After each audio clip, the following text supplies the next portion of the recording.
এই নাও তোমার চায়ের প্যাকেট। আঙ্কেল, আমি না কিছুক্ষণ পর আসতেছি। কি হয়েছে বেটা?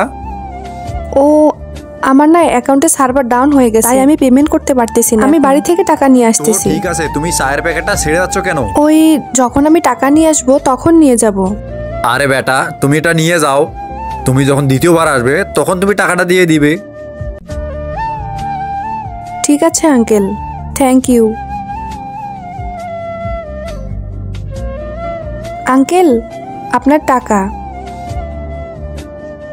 থ্যাংক ইউ বেটা। তবে কি আঙ্কেল, আপনার মতো মানুষ এখনকার দিনে পাওয়াই যায় না। কেন? আমি 1 থেকে 2 দিন আগে একটি দোকান থেকে কিছু জিনিস নিয়েছিলাম, কিন্তু টাকা দেওয়ার সময় 10 টাকা কম পড়ে গিয়েছিল। তখন ওই দোকানদার আমাকে জিনিসটা দেয়নি। পরে আমি ওনাকে 10 টাকা দিয়েছি, তারপরে সমস্ত জিনিস আমাকে দিয়েছে।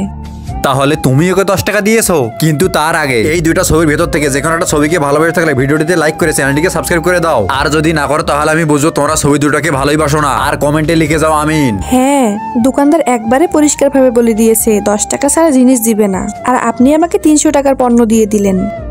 কারণ আমি জানি বেটা, কে ভালো আর কে খারাপ। আর দেখো তুমি ফিরে এসে আবার টাকা দিয়ে গেলে। যদি আমি না আসতাম তখন? তাহলে কোনো সমস্যা ছিল না। যদি তুমি না আসতে তাহলে আমি বুঝে নিতাম তোমার কাছে টাকা ছিল না। কিন্তু আমার দোকান থেকে আমি অন্যদের মতো টাকার জন্য জিনিস আটকে রাখি না। আর যদি কেউ টাকা ছাড়া আসে তাদেরকেও দিবেন? হ্যাঁ, কেন? কারণ আমি মনুষ্যত্বে বিশ্বাস করি বেটা।